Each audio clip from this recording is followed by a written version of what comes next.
So you have an executive which is rather strange from the normal point of view. It convenes people, it makes general plans, it says we don't really know exactly, you go figure out what to do. If you get stuck, we may impose we may impose a penalty default on you.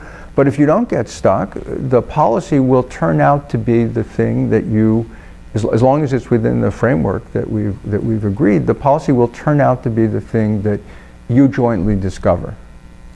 Now that's an unusual executive. It's not like a court that sits at the top of a federal system.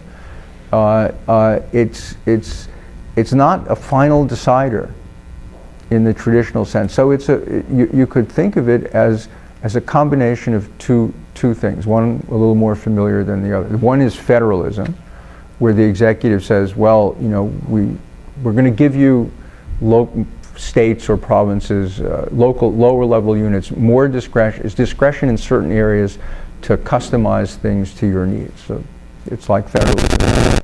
But of course it's also a little bit like anarchism or the market, because there's no one at the center who's doing the final deciding. So if you call it anarcho-federalism, it's descriptively accurate, probably a little unsettling and unnerving. But that's not a bad thing. It seems to be working. It seems to be diffusing quite rapidly. There are examples of many American states that do a lot of it, and a few that do a huge amount of it, like the state of Maryland. There are developing countries like Malaysia that are doing it, but the need for something like that is widely felt in the developing world and is a kind of more and more salient theme in the developed countries as well, for example in the EU.